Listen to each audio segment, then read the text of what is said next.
सबैजनालाई नमस्ते। आज चाहिँ म तपाईँहरूलाई चिकनको अचार बनाएर देखाउँदैछु है। र यसमा चाहिँ मेन मसला चाहिने भनेको चाहिँ यस्तो हुन्छ कि मसला चाहिँ यो गोटा धनियाँ जिरा र सुक्खा खोर्सानी यो भयो। अनि यसमा त्यहाँदेखि प्याज यति जस्तो चाहिन्छ हो। र अदुवा लसुन यो भयो। अन्त चाहिँ मैले 1.5 र लसुनको चाहिँ लसुन र अदुवाको चाहिँ चप चाहिँ तपाईँहरूले कस्तो प्रकारले गर्नुपर्छ भने यो साइजमा गर्नुपर्छ ल। यो थाप्नुपर्छ लामो पारेर चाहिँ काट्नुपर्ने हुन्छ। साह्रो मसिनो पनि यो फ्राई गर्नुपर्छ ल। फ्राई गर्दाखेरि पनि सुक्छ। त्यो भएर चाहिँ अलिकति ठुल्ठुलो साइजकै तर लामो खालको काट्नुपर्छ। लसुन र अदुवाको चाहिँ अदुवा पनि सेम साइजमै यसरी नै त्यहाँनिर काट्नुपर्छ।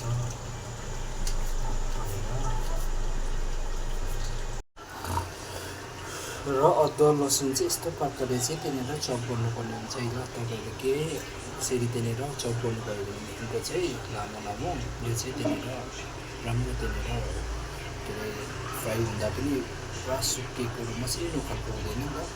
र अर्को चाहिँ यो चाहिँ त्यहाँनिर सुक्खा सानो कराईमा हो। यो चाहिँ त्यहाँनिर मसला चाहिँ यसरी त्यहाँनिर भुट्नुपर्ने हुन्छ। यो मसला चाहिँ यहाँ हालेर एकैसाथमा त्यहाँनिर भुट्नुपर्ने हुन्छ। यसमा चाहिँ तेल केही चाहिँदैन, सुक्खा भुट्नुपर्छ यसलाई चाहिँ।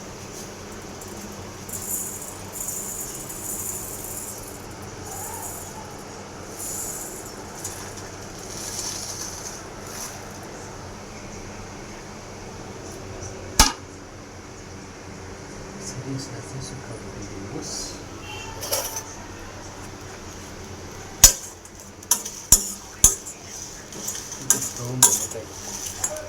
ब्राउन खालको भएपछि यसलाई फेरि ग्राइन्ड गर्नुपर्ने हुन्छ हो। मसलालाई चाहिँ मेन मसला यही हो यसको।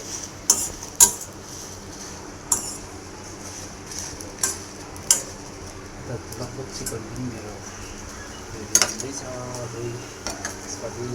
अझै डिप फ्राई हुनुपर्छ तर चिकन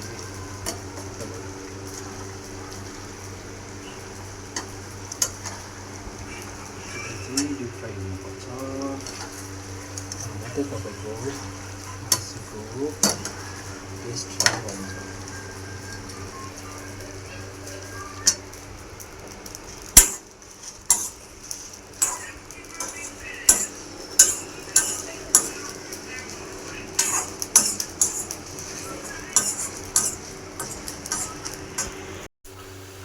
यहाँ र देख्न सक्नुहुन्छ तपाईँले कि त्यहाँनिर मेरो चिकन एकदमै डिप फ्राई भइसक्यो हो। यसलाई चाहिँ अब निकालेपछि चाहिँ यसको चाहिँ त्यहाँनिर फेरि यही तेलमा त्यहाँनिर प्याज अनि अदुवा लसुन यो पनि यसरी तेलमा फ्राई गर्नुपर्ने हुन्छ। यो तेल अब चाहिँ म निकाल्दैछु। यो चाहिँ एकदम भइसक्यो। अब चाहिँ चिकन चाहिँ यसको चाहिँ फ्राई चाहिँ हुन्छ डिप फ्राई।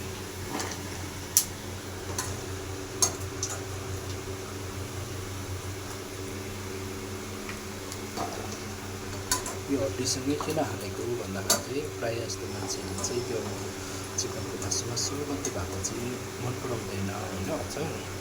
अनि त्यही भएर यो चाहिँ त्यहाँनिर हड्डीसँगै भएको चाहिँ मिठो हुन्छ नि त, टेस्ट अझै मिठो हुन्छ। त्यसले गर्दा आज चाहिँ मैले चाहिँ हड्डीसँगै बनाएको अचार चाहिँ हो बनाउँदैछु।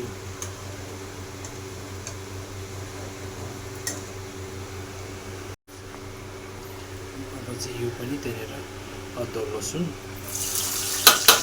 यसरी फ्राई गर्नुपर्ने हुन्छ हो। अनि प्याज पनि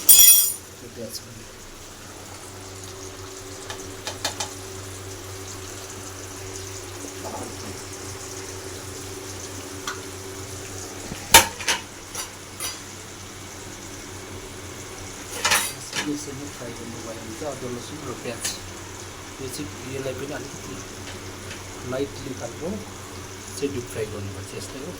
त्यसो गर्दाखेरि चाहिँ राम्रो हुन्छ यसको।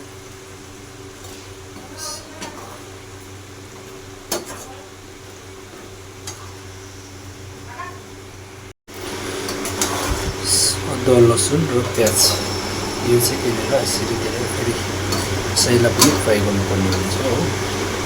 फ्राई गरेपछि म त्यहाँबाट चाहिँ यसको किनेर फ्राई भइसकेपछि त्यहाँदेखिको चाहिँ भयो त्यसलाई एकपल्ट मजाले मिक्स गरिदिने। त्यहाँदेखिको अचार रेडी,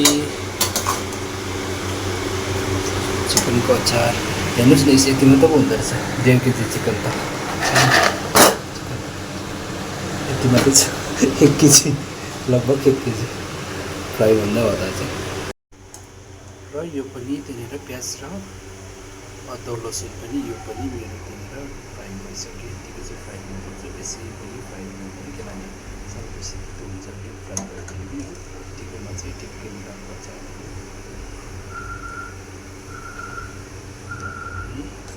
यो चाहिँ यतिको भइसकेपछि निकालिसकेपछि चाहिँ यति थुप्रो तेलमा चाहिँ त्यहाँनिर बनाउनु हुँदैन किनभने मेरोमा चाहिँ बेसी तेल छ होइन।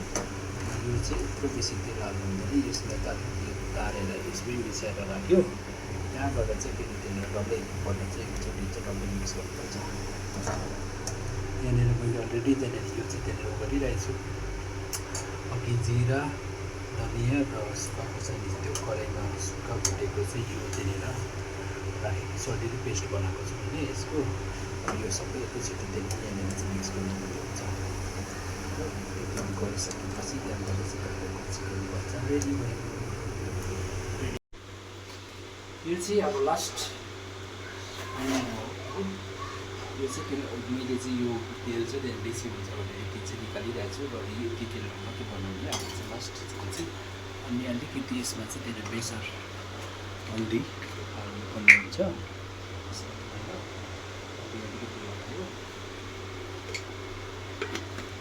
प्लस यसमा यो चाहिँ त्यहाँनिर के भन्छ वाइट तेल भन्ने चाहिँ त्यहाँनिर वाइट तेल पनि गर्नुपर्ने हुन्छ है।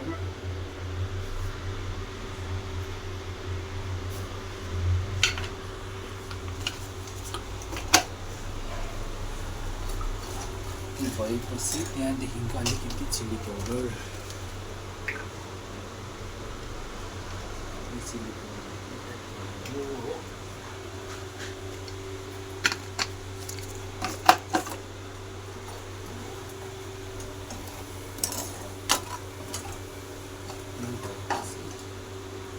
जो मैले त्यहाँनिर जिरा धनियाँ र सुक्खा खोर्सानी सुक्खा भुटेको थिएँ पेस्ट गरेको थिएँ यो चाहिँ त्यहाँनिर एड गर्नुपर्छ। बस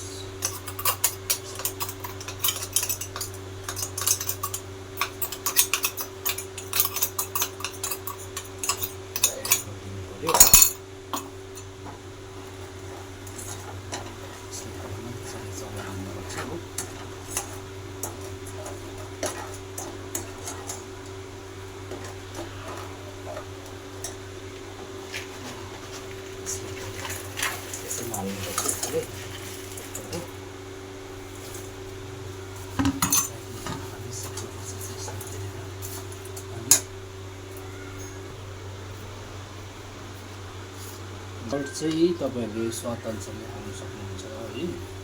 कतिले अलिकति कम्ती नै हाल्नुहुन्छ, कतिले अब अलिकति साह्रै मुसुर हुन्छ, त्यो अनुसारले अब हाल्दा हुन्छ। सल्ट चाहिँ हाल्नु सक्नुहुन्छ।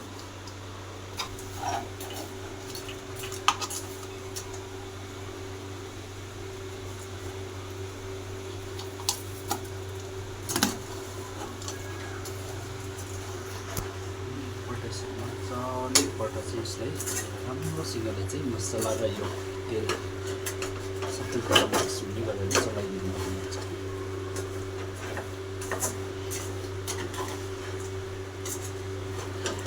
राम्रोसँगले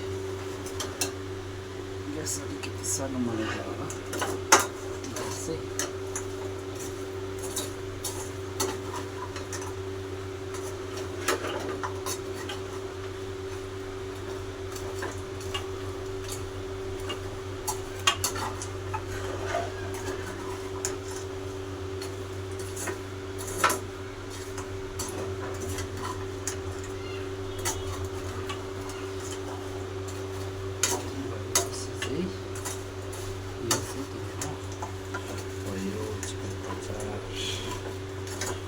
र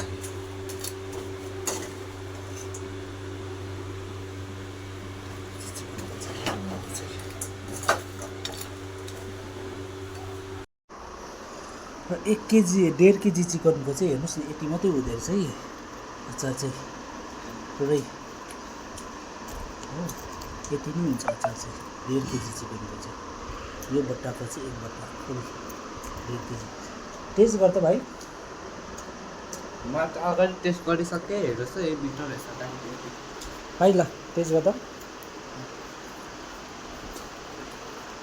मिठो छ मम्मी जा